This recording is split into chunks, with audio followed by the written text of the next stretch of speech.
Greetings, everyone. I'm Danielle Palli, and I'm a nationally board certified positive psychology and mindfulness coach.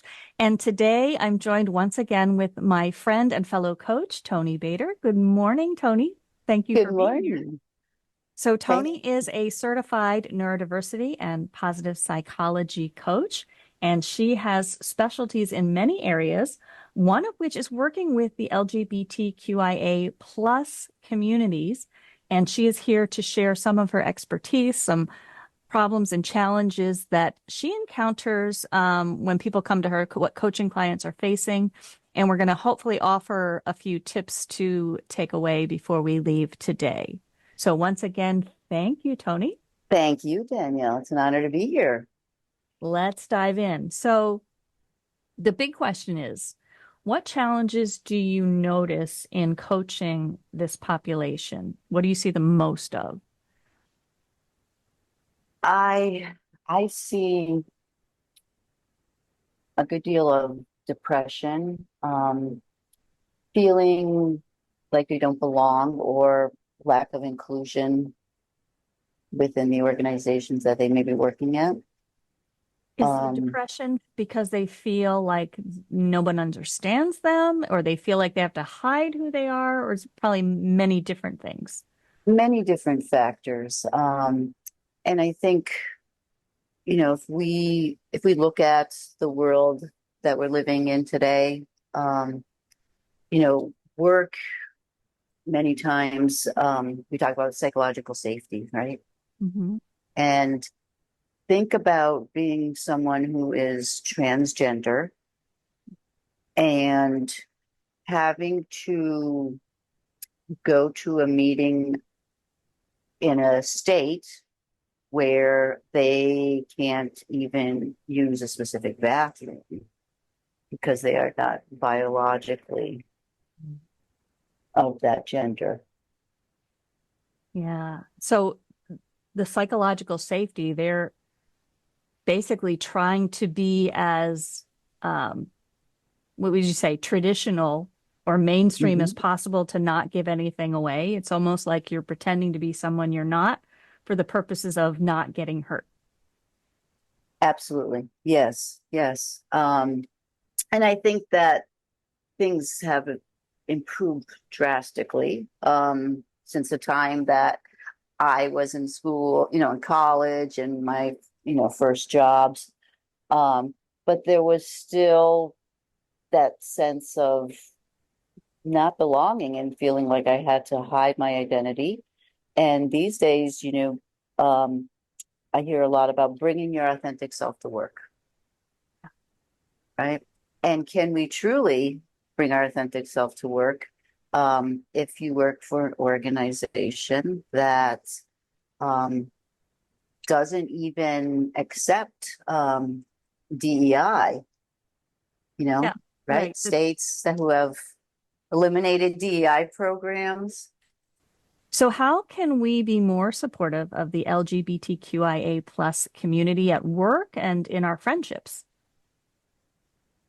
Um, well, at work, we can be supportive by being allies, and that means not remaining silent when we witness or we observe colleagues or others um, not being sensitive and using disparaging language, discriminatory language, um, and wanting to understand the individual's perspective, seeing things through their lens. So what tips can you offer those who face the challenges we've identified above as depression, feeling like an outsider, feeling unsafe?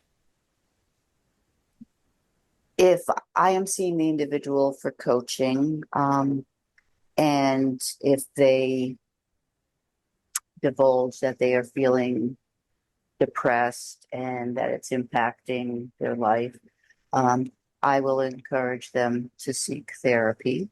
Um, Many times they also have a therapist and are coming to me for coaching to help navigate their work environment and what they encounter at work.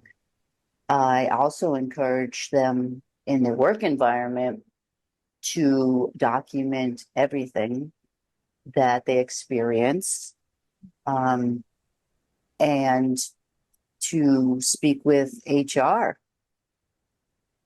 They are a Documenting is protected huge. class. Yeah. Yeah. Anytime somebody mentions something in the workplace where they feel there's any kind of injustice, I say write down the time and place. And as you said, noticing with Mhm. HR. Okay. Anything else? Um, well, it's so interesting because I personally encountered this toxicity when I was working in an organization, and I did record everything that this director, the way that he would treat basically all women, but Okay. also some of the comments he made to me, like, this isn't, if this was the 1950s, you wouldn't even be working here, he said to me once. Ooh, wow. Yeah. So we could call him a equal opportunity offender. He offended everyone with his comments. There are so many things when I remember my younger years where men would say something sexual and I would get Hmm. offended and they'd be like, "Oh, you're too sensitive." And that was the mindset of the time was, "Oh, Yeah. that's just the banter of men and you should just accept it." Yeah. But we're not Yes. accepting it anymore, We're right? not accepting it. No. And I didn't accept it then. I documented everything, and I ended up going to my supervisor, who escalated it to HR. And it was interesting because when the individual was confronted, he said, I don't know if I can control myself. So maybe I have to look for another job. Is that's what he said about himself? Yes. Okay. Yeah. I think Yeah. maybe he's right. Hmm. Anybody that always rubs me, and probably you as well as coaches, when somebody says that's just the way I am. It's like, well, that's not an excuse. That is not If acceptable. you're saying you cannot change, that's just the way you are, then we need to talk about emotional intelligence and some flexible thinking and changing that mindset, which is all we do as coaches. So, yes, I can't Right. change the way I am. That's not an acceptable excuse for treating someone badly. Exactly. And, no one wants to leave their job if they like what they're doing, right? But if you feel that nothing is being done and you have elevated your concerns, all the way to the top, um, I would say get out of there. It's not worth your mental health. Yeah. It's making that decision in a toxic workplace. Do I try to change the culture and do what I can and see what Hmm. happens? Do I say, you know what, it's not worth my mental and physical health because it'll start to affect your energy levels and just how you feel physically where it's time to leave. So it's like d figuring out almost the level of toxicity in the water and deciding Yeah, at the end of the day what is best for you. exactly. And one of the things that I personally do, did when I was working in the human service sector, is I would look at a company that I was thinking about, applying for a position, and I would look at the board of directors. Yes, I know where you're going with this. Yes. And what do you notice And about the board of directors? if there is not anyone that is LGBTQIA plus, or if there is not anyone who's female, basically if there's everyone on the board who is older, white, cis male. Yeah. That's kind of a sign that the culture is going to go steer in a certain direction. Yeah, yeah, it is. And, people hearing this may say, oh, you're being too extreme. And I mean, I've worked coaching veterans, I've worked in agencies, with other veterans, and, that wasn't easy. It was very challenging. I loved the work that I did, but it was toxic. Yeah. So I had to make the decision, to leave there, that I was never going to be accepted. So, one of the things I notice, and I'd love your opinion about, regardless of someone's lifestyle, me being a me being a cis straight woman, I can't even say that right. Um, when I talk to people, regardless of their lifestyle choices, there's Hmm. two tools that I try to bring to mind to them. And the one is the self-compassion. When they're feeling like, for whatever reason, they don't fit in, they don't like themselves, I ask, well, do you believe that people in general are worthy of love and respect? And they say, absolutely, yes. It is your family worthy of love and respect, or your friends? What about you?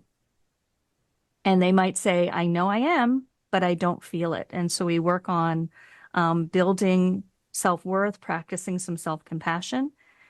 I wonder how you feel that as a tool for people that you work with. And I also say to find your tribe, like we talk about cut out toxic workplace. Well, you might need to cut out toxic people and find who Hmm. your allies and supporters are, which you've talked about. Um, are those tools that you've utilized yourself? Oh, definitely. And the self-compassion, um, that is so important. And I use that not only in coaching individuals, who are LGBTQIA, but also individuals who are neurodivergent because of the messages that they've received their entire life of they're not good enough, they're stupid, they're lazy. Um, so to have that self-compassion, that is so important. And that's wonderful that you do that. Yes. It's heartbreaking when I talk to somebody who is a brilliant, talented person and they were told Hmm. their whole life, well, you're not smart enough to do that.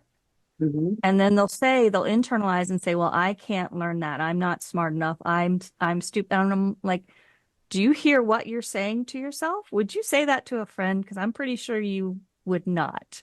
So let's talk about ourselves in a kinder way and look for supportive people who can say kind things and remind us how awesome we are, right? Yes, totally, totally. Toni, I Mhm. always enjoy our conversations. I learn so much from you. Thank you for being here today. Thank you, Danielle. It's a pleasure.